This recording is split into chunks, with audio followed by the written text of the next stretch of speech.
हेडलाईन्सचे प्रायोजक आहे NBC bearings, लांब पळण्यासाठी।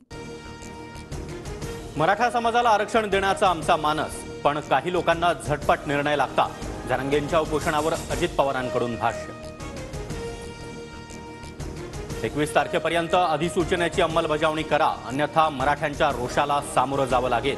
अजित पवारांनी अधिवेशनामध्ये सगळ्या सोयऱ्यांबाबतही बहुमताने मत मांडावं, जरांगेंची मागणी। विरोध करतील त्यांना संपवण्याच्या जरांगेंच्या वक्तव्याचा निषेध, गुन्हा दाखल करून जरांगेंना अटक करा, ओबीसी नेते बबनराव तायवाडे यांची मागणी। बारामतीमध्ये नणंद भावजय लढत अटक, सुप्रिया सुळेंविरोधात सुनेत्रा पवार निवडणुकीच्या रिंगणात, महाराष्ट्रातील बड्या नेत्याचा TV9 मराठीकडे दावा।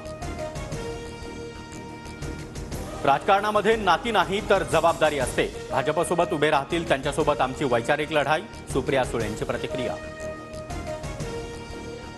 राष्ट्रवादीपासून दुरावलेल्या नेत्यांच्या पवारांकडून भेटीगाठी, राज्य साखर संघाचे अध्यक्ष पृथ्वीराज जाचक आणि कुणाल जाचक यांची पवारांसोबत भेट, तर सुप्रिया सुळे आणि चंद्रराव तावरे यांच्यामध्ये देखील चर्चा। विविध ठिकाणी मोदींचे सेल्फी पॉइंट, सेल्फी प्रमोशन पंतप्रधान करताय, त्यांच्या विचारांचा आम्हाला आदरच, तर संसदेमध्ये भाषण करण्यासाठीच लोक निवडून देतात, सुप्रिया सुळेंचं अजित पवारांना उत्तर। अशोक चव्हाण आता भाजपमध्ये गेले, पण आपली सत्ता आली की ते पुन्हा एकदा काँग्रेसमध्ये येतील, बाळासाहेब थोरात यांचा दावा।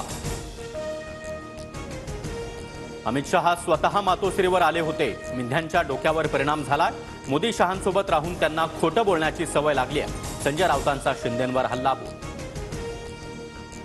केंद्र सरकारनं कांदा निर्यातीवरील बंदी हटवली, केंद्रीय गृहमंत्री अमित शहांच्या अध्यक्षतेखालील समितीची कांदा निर्यातीला मंजुरी।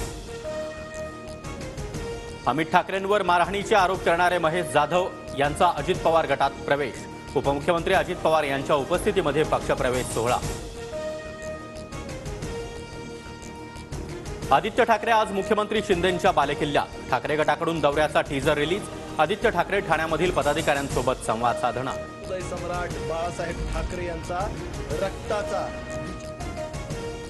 विधानसभा अध्यक्षांच्या निर्णयाविरोधातील पवार गटाच्या याचिकेवर उद्या सुप्रीम कोर्टात सुनावणी, निवडणूक आयोगाकडून चिन्ह वाटप न झाल्याचा मुद्दा देखील मांडण्यात येणार। कन्येला मुख्यमंत्री बनवण्याचं शरद पवारांचं, तर राहुल गांधींना पंतप्रधान बनवण्याचं सोनिया गांधींचं स्वप्न, अमित शहांची शरद पवारांसह सोनिया गांधींवर टीका। इंग्लंड विरुद्धच्या तिसऱ्या कसोटीमध्ये भारतीय गोलंदाजांची कमाल, दुसऱ्या डावामध्ये इंग्लंडचा संघ 122 धावांवर ऑल आऊट, भारताचा तब्बल 434 धावांनी ऐतिहासिक विजय। हेडलाईन्सचे प्रायोजक आहे एनबीसी बेरिंग्स, लांब पळण्यासाठी।